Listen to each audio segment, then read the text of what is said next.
Hello and welcome to another episode of For the Love of Sports. My name is Michael Rasile, and this is the podcast where we get to talk about sports, we get to talk about business, and the stuff that happens in between. And today, my very incredible guest, Drew Sheinman of Brand Velocity Partners, sports and entertainment veteran. Drew, how you doing today, man? I'm doing great. Thank you, Michael. Great to be here. Pleasure is all mine. If that last name sounds familiar, I may have interviewed Alex, his son, who's doing some incredible things now with, turns out, Kevin Durant and the boardroom and all this stuff. So go check out that episode. It's a few back, but we thought, hey, we got the son. We might as well try and get the dad on as well. So we appreciate you there, Drew. So the first question I have for everybody on the For the Love of Sports podcast is, Drew, why do you love sports so much? Sports has always been a part of my family. My dad played baseball. He was a great baseball player. He was actually asked to try out for the Brooklyn Dodgers. Instead, he went into the Navy, so he was a Navy veteran. But my family's always been in and around sports. It's always been a common bond and a common theme for my family get-togethers, celebrations, and connectivity with my direct family, my extended family. And I always decided I wanted to be in business as a brand marketing person and a business development person. I decided I didn't want to work for P&G. I wanted to work in sports, very passionate about sports. And I saw great opportunities to get into the business side of sports. So it was a great combination in the early days when sports was becoming a big industry to combine a passion and an affiliation and affection and something that I thought I could be pretty good at. Yeah, and it's you've had a couple cool stops along the way, which I'm very excited to talk about. One very near and dear to my heart, and technically on my chest right now, so we'll get there. But as you said, it's that community, it's that connection that you're gonna have because you can walk into a bar. I see someone else with a Mets shirt on. You can kind of point at each. I mean, we can't walk into bars right now, but back in the day when you used to be able to walk into a bar, you used to be able to see people. You used to open up a conversation very easily like that, and it's that community aspect. There's really very few things, sports, politics, and religion. And I don't really like to deal with two of them. So it's Right. definitely a couple of those things that really bring people together in some of the better situations. So as you said, you saw this opportunity to get into the business side of sports, the brand side, and really help brands come to the forefront. And this is in the late 70s, if I'm not mistaken. You break in with a couple places in baseball. You're with Major League Baseball, just right out of the gate. It seems like you had spent some time with the Orioles and you spent some time with the Mets as well. So I guess what is your affinity with baseball, or how was that the either easiest jumping off point for you or just the best place to start? Actually, it was my at that time is my personal passion was baseball. Again, a big part of my family, but also from a business challenge, I always thought it was the most challenging sport because you had the most days of attendance requirements and need to fill fans and get fans to be part of the experience, and the most extended season. So I thought it was the greatest challenge there was relative to other sports. And again, I got to combine a passion and interest in the sport with something that I thought was a very cool challenge on a business level. And so when you're marketing these teams, maybe we can just specifically stick with the Mets. I'm a very big Mets fan. I wore my shirt I just can for this. tell. Let's see your shirt. Just for this occasion. You should see my apartment. There's a couple more Mets memorabilia hanging around there. But I guess specifically with the Mets themselves, you were there in the run from 84 to 87, right? So there's a couple really good years in there. Obviously 86, any Mets fan will tell you, near and dear to all their hearts, even though I didn't even get to see it. I know just about everything I need to know about it.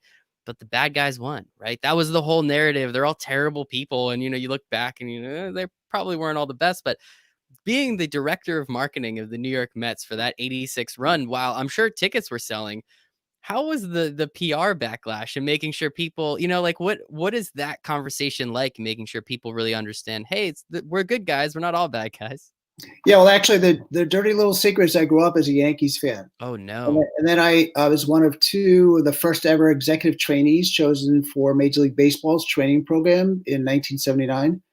And then I did a stint at the Orioles. So my loyalties to the Yankees were challenged and changed rather directly to loyalty to the people writing your checks and to the team that you were working for, the Orioles. And actually, the Orioles won a World Series in 1983. And then I got recruited up to New York to work for the Mets. And then the great run in 86 was fun because our whole strategy was to leverage the excitement of a great team that we had a great feeling and optimism about them being very successful to recruit and generate the next generation of fans to be Mets fans as opposed to Yankee fans. So all the things going on behind the scenes, which came really more into the fold after the success of the team, we knew we were dealing with something very special, and it was a great opportunity to build the future of the franchise and to establish that loyalty and connectivity. Fast forward, 86, the Mets win the World Series. So in the baseball circles, I was not a very popular person because I was under 30 years old and had 2 World Series rings, which was a nice little benefit and accomplishment besides the business success. Yeah, I was just about to ask, do you have a golden touch? What are you Yeah. doing from a marketing perspective that other teams are not? Because it seems like you go somewhere and good things happen, and I just think it's so cool, just the opportunity. I mean, you're with the Orioles for a few years. They were very, very good in the late '60s, early '70s as well. One of the Mets might have stolen, some people may say, a World Series from them in '69 as well, and then you move on to '86, obviously, where the Mets win again. I mean, what is it like? Being a part of some of these prestigious franchises where now, the narrative's a little different, but back then, especially, the Mets were still kind of new-ish. The Orioles have been around for a little while. How do you work on, history versus, as you said, trying to make sure that you're starting to recruit those new fans to, be the next lifelong fans? It's a great question because it's always that delicate balance, particularly back in those days. Dare I say, in those days, which sounds really old, but because there was the great challenge was to promote baseball as entertainment. And in those days, baseball was a very conservative sport, still is to some extent today, but certainly changed. But you really had to work outside the lines and stay within the lines to maintain the integrity of the game, but push the envelope when bringing in entertainment, and videos and content and all the things that today are so routine. Back in those days was really quite innovative and quite successful. So we did a lot of those things, and we had a lot of success with that. But you always had to protect the integrity of the game. And the franchises certainly I work with, the Orioles in particular, had a great success throughout the years and very very rigid in terms of how far they would go. So you had to also have the right personality, and I think this is a good lesson for people who want to get into the business. You have to have the right personality because you're never going to revolutionize a sport or anything related to sports. You could evolve, but you have to really still be very protective of the brand and what the sport represents. And we're And I able think to do that with both the Orioles and the Mets very successfully. And I think that's a good thing, right? Like there I mean, as you said, there's that fine line, right? Like baseball is still, I feel like, stuck back in like the 1800s in certain situations. Obviously starting to move the game forward, and hopefully they open up a little bit more and we'll see what happens. But I just think it's so cool that you were able to do so much at a very beginning point of your career. As you said, a lot of baseball, I'm sure writers and executives were not super happy with you, Yeah. knowing that you're just going around winning all these World Series. So eventually you do leave the Mets to stay in the New York City area. It looks like you hung out at the MSG company for a little bit. Now, again, this is way back, so I don't think the Knicks or the Rangers won anything in those Yeah, I periods guess of that's time. where the magic touch thing kind of wears off. So But I lost that at that time. It was one of the bad periods for both the Knicks and the Rangers, but we still had great success at the Garden and did some really innovative things. And so one of the cool things in my career, I've worked for team owners. I've worked for a venue in Madison Square Garden. I worked for a property in the Breeders' Cup World Championship. I worked for a top sponsor in Coca Cola. I worked partners with athletes, which we'll talk about, and I also worked for the largest agency in the world, at Endeavor. So it's kind of cool to have had the perspective of all those points. But the Garden, certainly Madison Square Garden, the world's greatest famous arena, was a real special thing to be involved in. And so when you're working for a property like MSG or venue, as you said, with the Knicks, with the Rangers, all the concerts, everything else that goes on there, how much different is that, especially from a mindset standpoint, than saying, "Hey, we have the Mets. This is what we're doing. This is how we're doing it." Now you're moving over to, okay, well, now we have two professional teams, both very big in New York City, as you said, both not doing so great right now. And then you have all the other stuff thrown on top of it. How much different is that type of job from one place to the other? In principle, the responsibilities are mostly the same, but in terms of, and one of the things I've always enjoyed in sports and in life in general is just an intellectual curiosity. So when you go from baseball, which is 80 home games of one sport, to the diversity and the variety that comes with the garden, that was really satisfying to me. And a chance, given the role I was in, to be involved in all things pretty much having to do with the garden, basketball, hockey, the circus, concerts, etc. That was a really enjoyable experience. Obviously, hard work, like everything is, but it was a great experience. And then one of my responsibilities was to leverage the expertise and the notoriety of the garden outside the facility. And that's where I came up with the Major League Baseball All-Star Fan Fest in 1991, which we took the garden's production capability, my background in baseball, and combined it for the first ever fan event.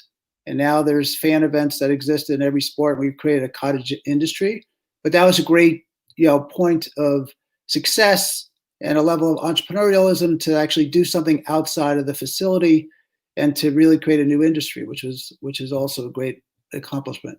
Yeah, it seems like you're just building upon, building upon, building upon everything again. I'm excited to get to the Endeavor and the Breeders' Cup part of this Yeah, conversation, but I think we have a little while to go before we that's get all there. right. And so All good. with like working for MSG again, like did I gotta ask, did you coin the phrase world's most famous arena?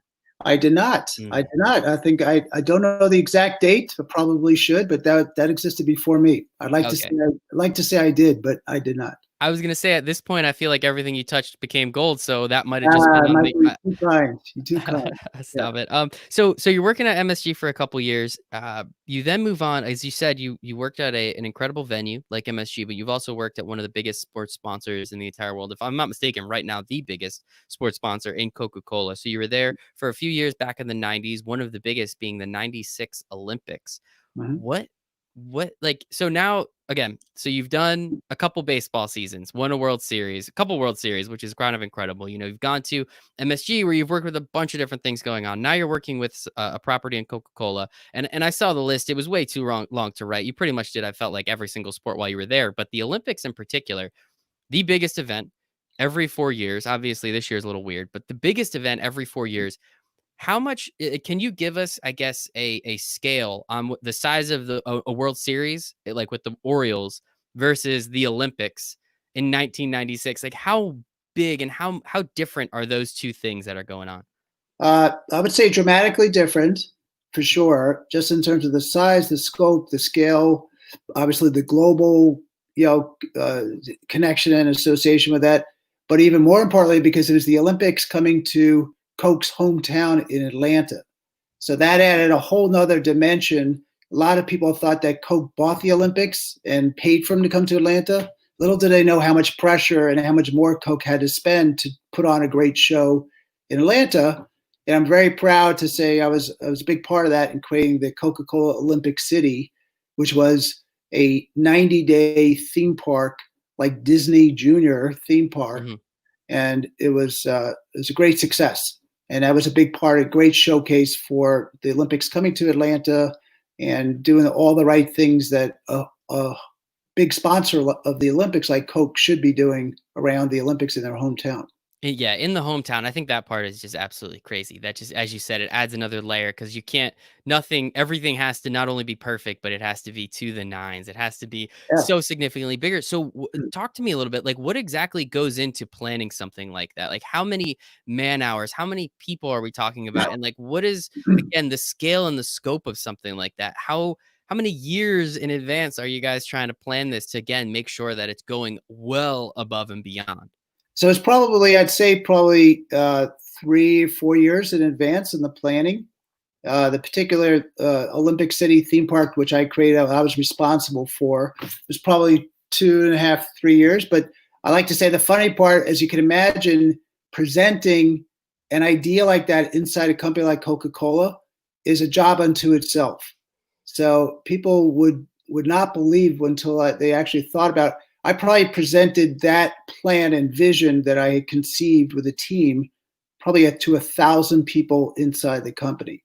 Finally, to Roberto Goizueta, who's since passed away, the chairman of Coca Cola at the time, to get his approval. And the approval was to invest, $30 million to develop the park with a return on investment, selling tickets, everything associated with that.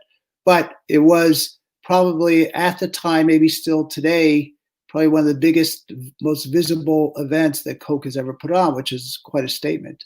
But that took, a team of 120 plus people and 20 different contract organizations on a service basis. But we really created a miniature theme park, which was quite extraordinary. But the highlight of the theme park, being a dad, was the day that the theme park opened. One baby was created and launched in the Olympic City theme park, but two other babies were born as my twin boys, Jake and Alex, were born that day. So No way. it was quite a day. So that was my gold medal award for the Olympics. Nothing better than that. That must have been, I'm assuming you didn't sleep too much for a No few sleep. days I'm while that was still going on. trying to catch up on that sleep. Sure. That is too funny. So obviously the Olympics, Coca Cola has been just a major, major sponsor of the Olympics. They do so many things. I mean, obviously you do this theme park, but an experiential event. It seems like it's almost not just expected, but it's encouraged, and people are excited for it now moving forward. Was this one of the first, I guess you could almost say, experiential type opportunities that Coca Cola really ran into, especially around the Olympics? Yeah, so it actually led to a whole development of category of experiential branding for Coca-Cola. So the kind of internal messaging was, for years, Coke being such a big sponsor in sports, was really, really sponsoring through putting wallpaper up, Hmm. signage in stadiums. But that really had very little qualitative impact. It might have had quantitative impact, but didn't have the qualitative impact and connection with passionate consumers that we wanted to develop. So that was the basis of dimensionalizing the brand and giving a chance for consumers to actually experience the brand in a very dramatic way, in a very dynamic way, as opposed to just signage. So when we created a theme park, there were so many different elements of that where people could actually go and really understand what the brand was all about and bring it to life in a way that heretofore had never been done before. And also do it for we also had other supporting sponsors. So they were also part of the same experiential branding extension. I think what you saw also the same thing with the Olympic Park, what you saw after the 96 Olympics, that was probably the first year to really establish the value of a brand to dimensionalize itself in an experiential way, which That now is a huge, huge industry. So you've created fan fests for MLB. You've created experiential marketing. Is there anything else? Did we miss something when you were working at the MLB teams that I'm not aware of? That's fine. That's Uh, enough. we're good. All right. Just wanted to make sure I don't want to miss out on anything because it You're seems like not, you've done. no, you're doing well. Thanks. Thank you, thank you, thank you. No, but I think it's just so cool, and then outside of the Olympics, obviously, you did so much with Coca Cola. Again, them just being one of the biggest sponsors. What was it like? Again, doing everything that you had to do around the Olympics, as you said, it being in Atlanta, it being in Coke's hometown. You guys didn't quite pay for it, but I'm sure conspiracy theorists on the internet will say whatever they need to say. But outside of that, I mean, working with MLB, NFL, like all these other properties, teams, players, what was that like now instead of, again, just working for the teams in the Mets and the Orioles, instead of working for the properties? Now you're on the other side of the table and using that expertise and that knowledge and those desires to now be able to go to them with an offer that made sense. What was that like, and how much fun were you having being able to flip the script a little bit? It was very satisfying on multiple levels. I got recruited to Coke in large part because I wanted somebody who came from the other side of the negotiating table, so to speak. So Coke historically has been largely all Coca-Cola executives groomed, for a long time Mhm. right out of college. So they want somebody who knew the inside aspect of the sports world and was really part of the fraternity on the other side of the table. So for me, when I got to Coke, it was really helpful to help my fellow brethren out on the other side from properties and teams, et cetera, and really to understand what their needs were, to develop true partnerships, not just we're going to beat the crap out of you and get the best deal, but really try to figure out how to work together in a very collaborative way.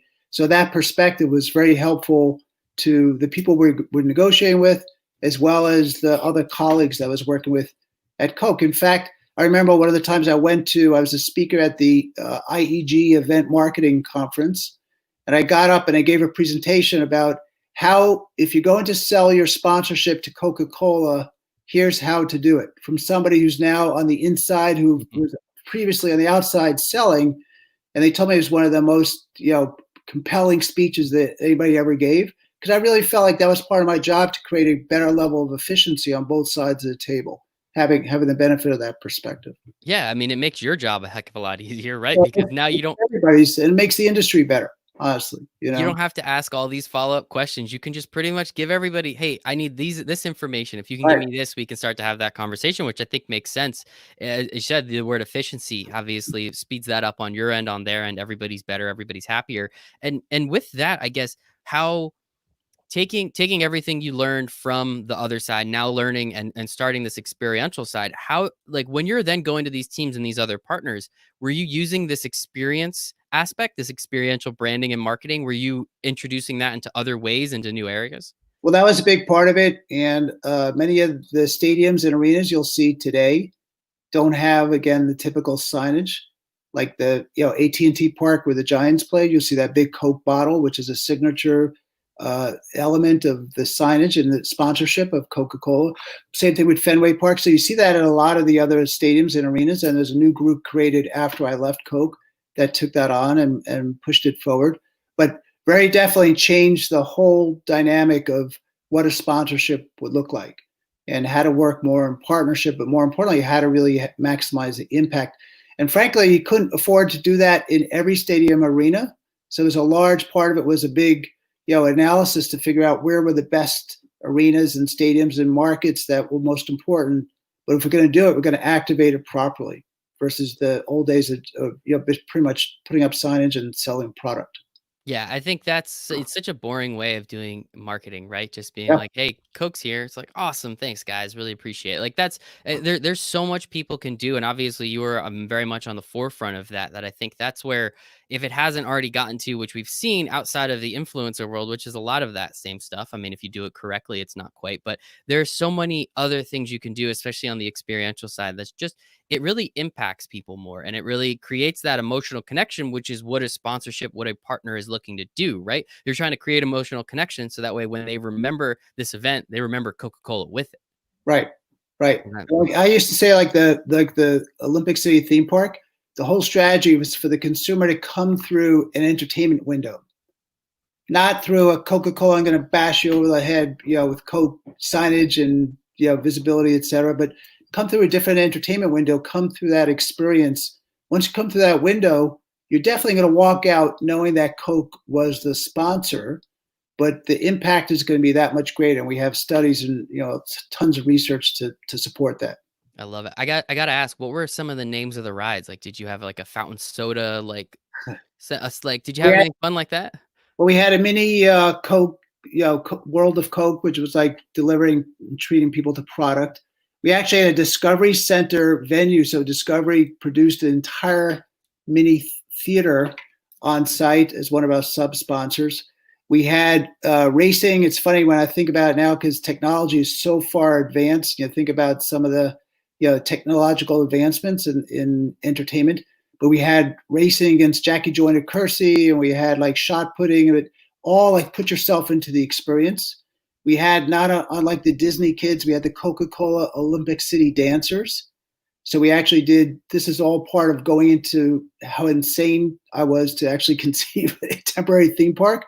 But we actually did tryouts for the dancers, not like if you were a Disney dancer, and we had them, and it was awesome just to see the impact in the community and around for people wanting to be involved in the Olympics and giving them a chance to do that was pretty extraordinary.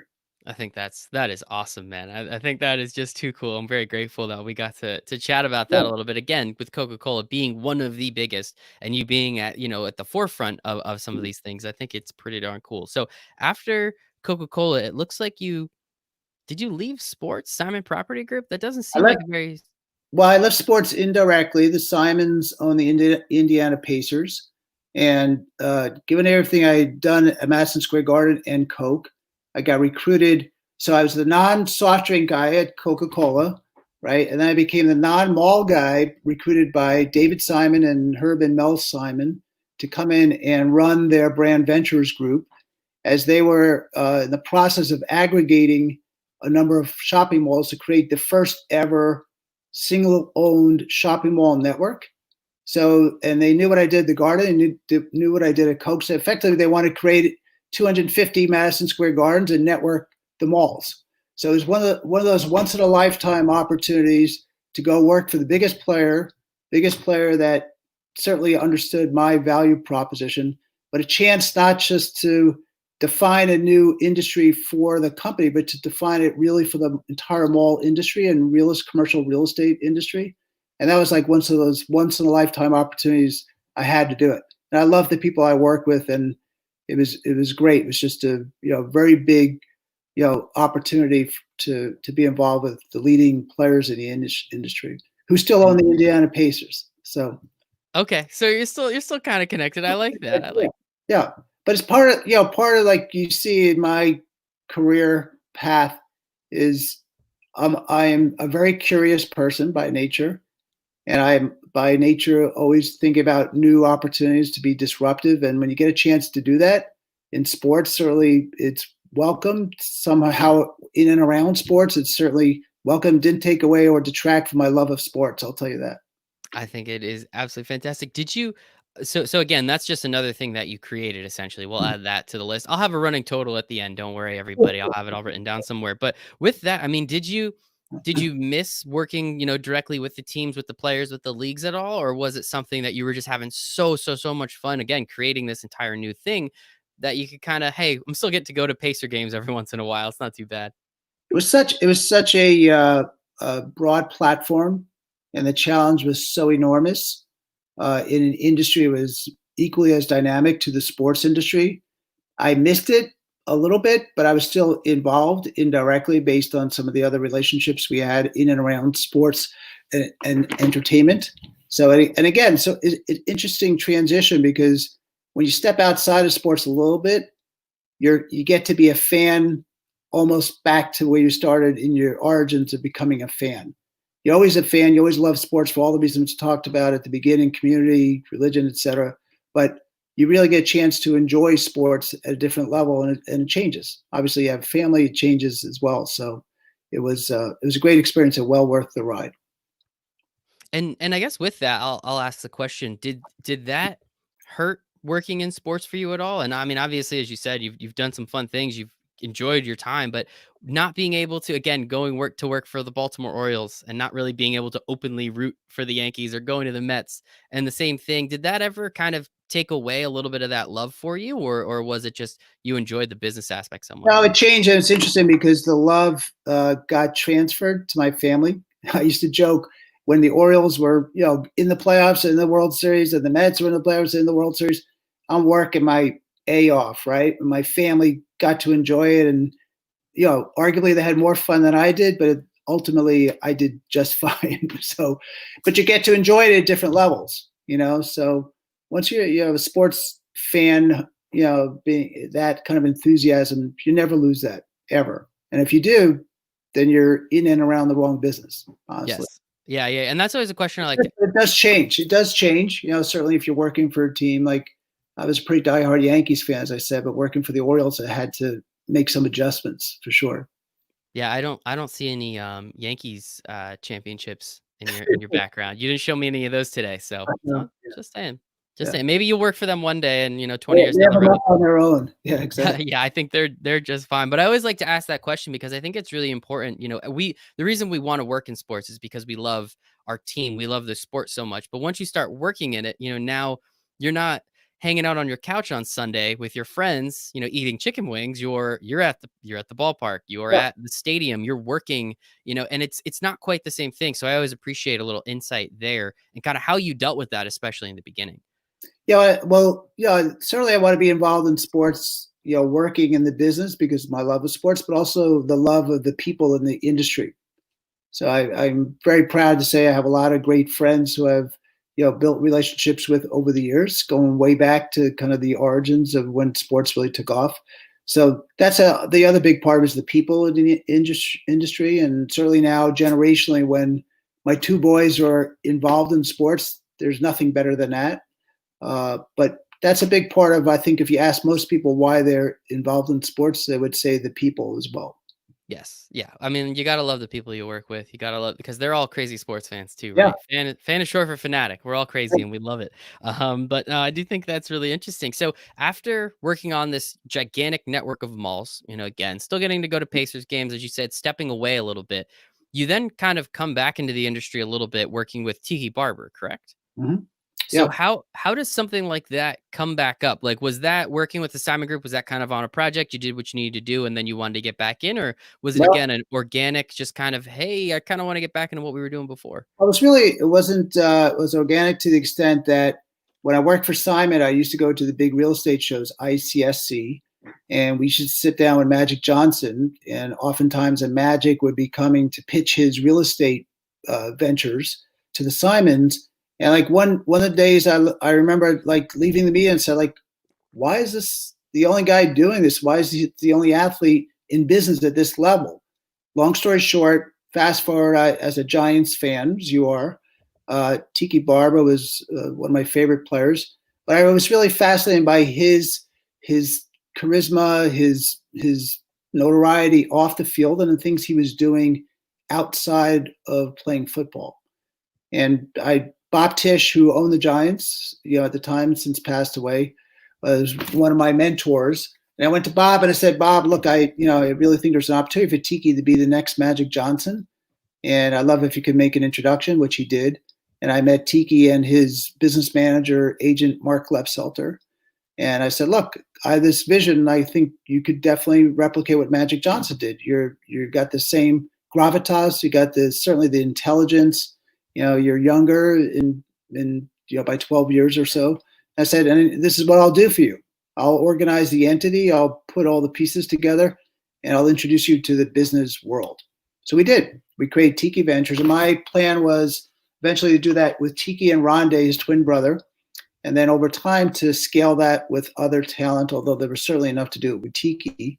So we did. We put the entity together, and I went out to my network. One of the first people we met with was Steve Ross, who I had known from the mall industry. So Steve now owns the Dolphins. Most people know him as owning the Dolphins.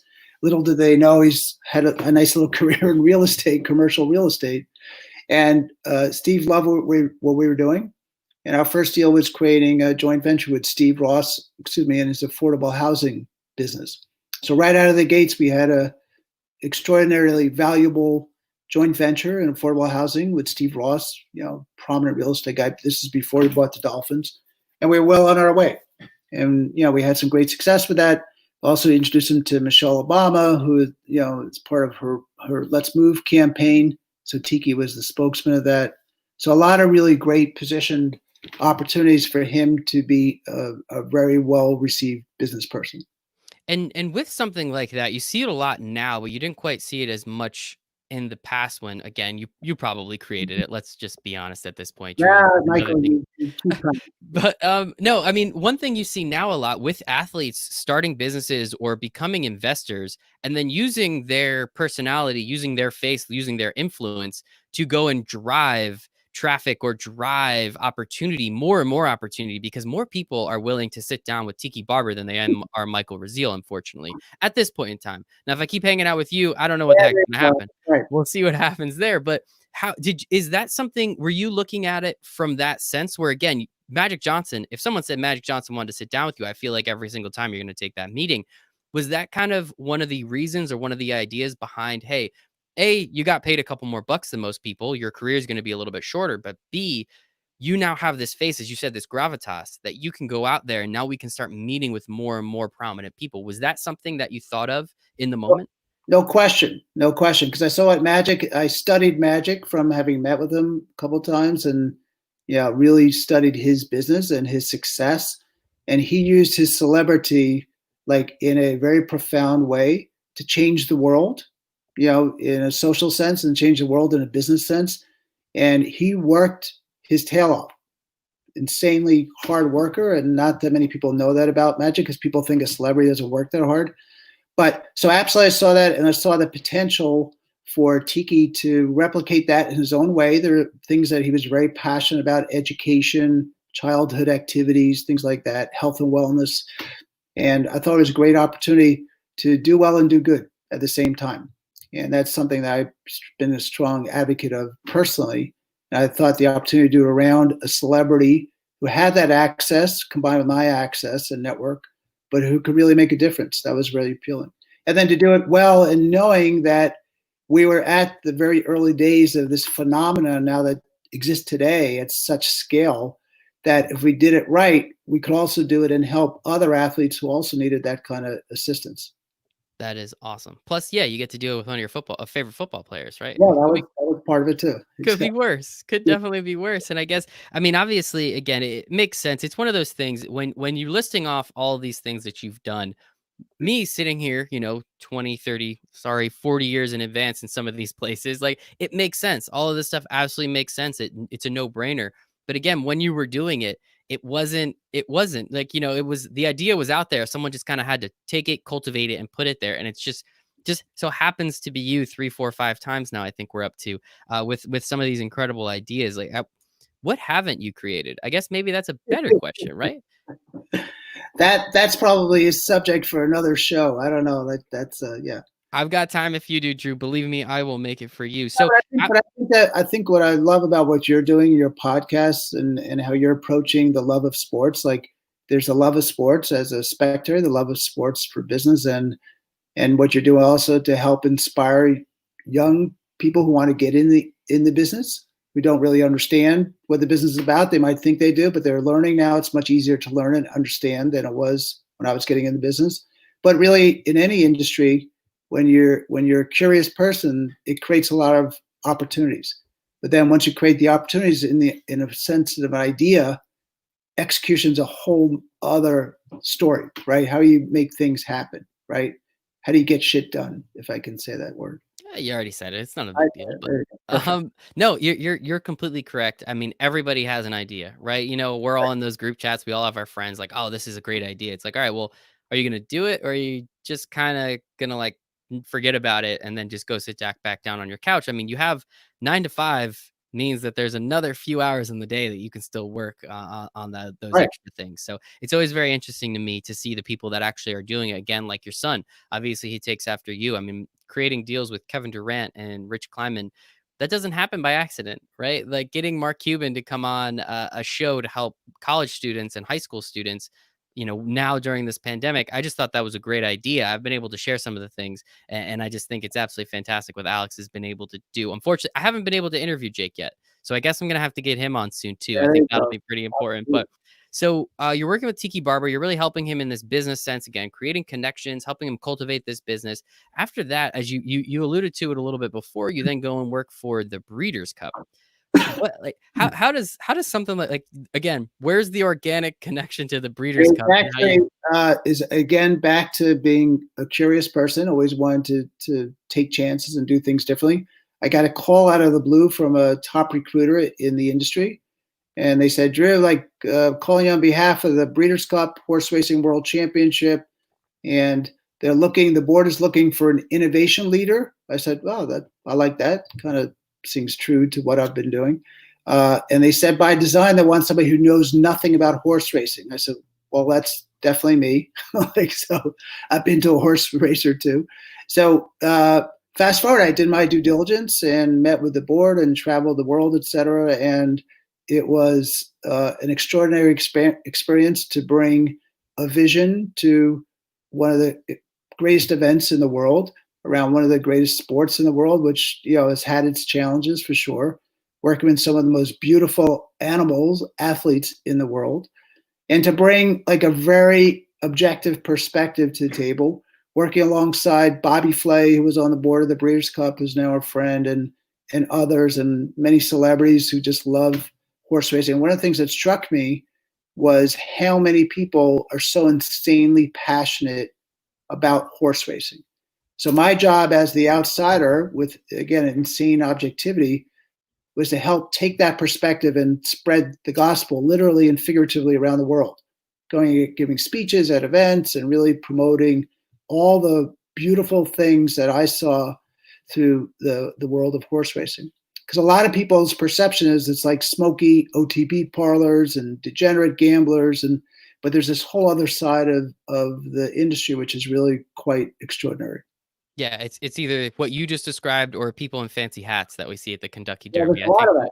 It's a lot of those that. I feel like those are the 2 crowds, but I'm sure that there's a lot of middle ground there, and again, Yeah, that's something you're able to figure out and cultivate, and again, it seems like a lot of these stops along the way, you're coming from that how do I want to say it? You're coming from that outsider's point of view, right? Like from Coca Cola, you weren't a Coca Cola guy. They right, kind of wanted somebody that wasn't a Coca Cola guy to right. come in. You were obviously Breeders' Cup. That was pretty easy. They asked specifically someone that had no idea with horse racing, and I've seen it personally in my career, coming into places where everybody is the same and they all come from the same place, and you see that the ideas don't really percolate and cultivate nearly as much as if you have people from all of these other places. So how have you been able, seems like you've been a pretty darn good job of it, but how do you, where do these ideas come from, and how do you take in all this information that, again, you need some sort of base, right? You need the people from the Breeders' Cup to let you know what the heck's going on, but Sure. then how do you build on that? Well, it's a great question. And one of the things I remember counseling a bunch of students years ago about how to be successful in sports or any industry for that matter.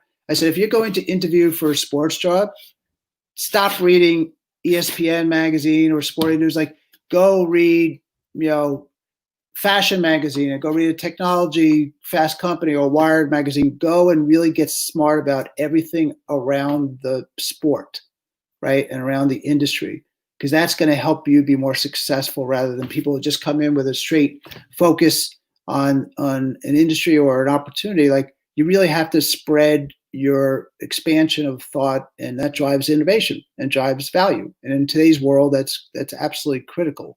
So for the Breeders' Cup, I made a deal with the board. I said, all right, I'll take the job, but one of the first things I want to do, I want to go on a listening tour for 30 days.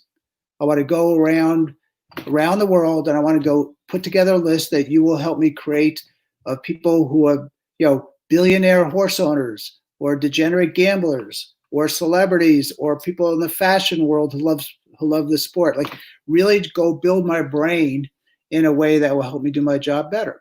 And I did. I didn't start in the office until basically 31st day or so, and it was extraordinary. Not only was it really helpful for me to frame my thinking and my strategy for going forward, but also helped me to co-opt some of the great leaders along the way, because they're like, wow, this guy's coming at it from a great perspective. We want to help him. And that was hugely valuable. And a great lesson, because that applies to any new job or any new situation.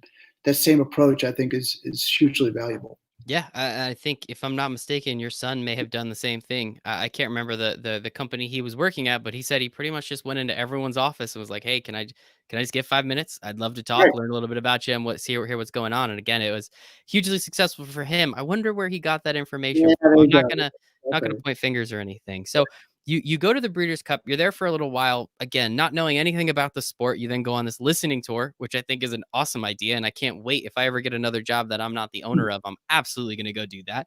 But you then eventually move on again. So it seems like all of these places you're at, you're only there for 4 or 5 years, 6 years. Is Mhm. that by design? And this is, you're then leaving the Breeders' Cup to go to Endeavor, as you said, the biggest agency essentially in the world. Is that by design, or was this just, again, these organic opportunities that just keep coming up and you just have to keep saying yes? This combination, part of it was by design, because some of these situations when you come in as a change agent and creating vision, sometimes it has expiration date, whether it's actually forced or whether you actually realize it. Sometimes you realize the change that you want to promote can only go so far. So in the case of the Breeders' Cup, when Endeavor, William Morris IMG approached me, they had approached me for some time while I was at the Breeders' Cup, and that was right when the merger was happening with WME and IMG. And I said, well, I'll wait on the sidelines. Let's see how the merger goes through. And when I come in, I want to come in on both sides. I don't want to come in on one side versus the other, because I know a Mhm. lot of people on both sides previously. So I did, and I came in originally. I ran corporate licensing for North America, and had great success there. We created the first ever agency for 22,000 retired football players, the Football Greats Alliance, in partnership with the NFL. So that was a great success, and something I'm very proud of, to help football players in need. Uh, and then I transferred over inside the company to do two things. One, I was the white space guy, something I had done previously, as you might imagine. But the white space guy, go figure out products, platforms, and applications that we could bring into Endeavor and scale throughout the company. And we did that and created some really cool new businesses, very successful today. But then I also started, one of the reasons I got to Endeavor was from my experience in helping athletes become businessmen and entrepreneurs. And so we created a Talent Brand Ventures division, really designed to get well past the endorsement side of the business and help talent be successful in business. So working across, iconic athletes and entertainers, et cetera, and created that along the way. Kobe Bryant was one of my clients, and I read about this really cool new technology toy company called Play Monster. I was like, wow, this is perfect for what we want to do with Kobe. I reached out to the owner of the company, who I didn't know. I just called him cold. And his name was Steve Leibowitz, and he was a partner in a private equity firm. And long story very short, Steve struck me as one of those rare finance guys that actually understood my world of branding and marketing, disruption and white space and all those things. And he was a rare guy, very kind finance guy. And we hit it off. And on that basis, I had, again, a vision of how an industry that was ripe for disruption, and that's the world of investing in private equity. And I had this idea for typical private equity companies come in, buy companies and cut costs and then flip the companies and sell the companies. Why not actually, instead of cutting costs, why not actually invest in the branding and the marketing and all the ways that you could grow business organically? And that would create a whole new model of value in investing. But I couldn't do that on my own because I didn't have the investment experience that my now partner, Steve does. So Steve has 25 years of private equity experience. So with that, we created Brand Velocity Partners, which has been in business for about a year and a half or so. And we closed our first two deals, one at the end of last year, one at the beginning of this year. And we're in the process of closing our third deal by the end of summer. So, which is in the investment world is quite an accomplishment. But more importantly, we've established ourselves as a very differentiated approach to investing. And back to sports or not sports, while we're looking at many deals in the sports space, and we hope to acquire one in the near future, the deals that we have, I wouldn't say are directly in sports, but they have a sports connection to really drive the value of the brands we're involved in. So there are different ways to be in sports without being fully immersed in sports. And consistently, it's always been and will always be a thread of my life. But opportunistically, you don't have to go buy a baseball team to say you're an investor and involved in the sports business. You can bring sports into any situation as a tactic and as a really important and valuable strategy. And especially again, speaking with athletes as well, right? The great Kobe Bryant, of course, that just that initial conversation that you and Steve had to now get to where you are, that toy company wasn't a sports company, right? It was Right. just, it made sense to work with an athlete like Kobe Bryant Right. with him, with all his daughters and everything. I'm assuming, obviously, don't know too much about the deal itself, but with that, I mean, so what you're doing now at Brand Velocity Partners is that, do you look through a lens of sports, or are both of you just coming from your separate worlds and understanding what each of you have to do to then say, hey, if we can fit this in, this square peg into this square hole of sports, we'll do it because of the impact sports has as a cultural phenomenon. So we look through the lens of the value of the company. So largely focused on consumer brands. So as an example, the first company we bought, Original Footwear, is the largest manufacturer and distributor of military footwear in the world. And today, actually, we're doing a shoot with Jay Glazer, who we brought on board as an ambassador because Jay is very authentic to the military. He's got a military foundation you probably know about. And he's also very much into mixed martial arts and that whole world, which is part of the growth opportunity for our company. So that's a great example where there's a connection that makes sense. Eventually, the footwear company will evolve into that space. But so lens is not necessarily sports. It's really about the consumer brand equity and value as an investment opportunity. And as sports relates to that, that's great. There will be some direct sports investments over time, for sure. and we're out there looking for those as we speak. I love it.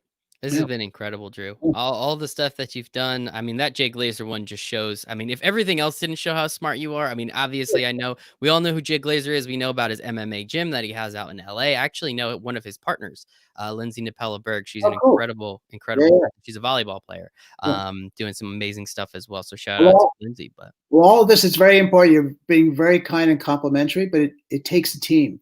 yes, Yeah, and if you don't surround yourself with great people, you're never able to accomplish things, and you don't have a level of EQ combined with IQ, then great ideas will never happen and never be successful because you won't get the support of the people to make them happen. absolutely. And yes, I am being very complimentary, but I think you're being a little humble too. You've No, done some pretty cool stuff. Again, once I saw Mets, you had me at Mets. I'll be very honest with you. But Drew Sheinman, brand velocity partner, sports and entertainment veteran with MLB, Baltimore Orioles, the New York Mets, MSG, director of marketing at Coca Cola. Working with Tiki Barber, the Breeders' Cup endeavor, and now doing what you're doing, man. Drew, this has been absolutely fantastic. I really appreciate your time today. Michael, thank you so much. Really enjoyed what you're doing. Thank you.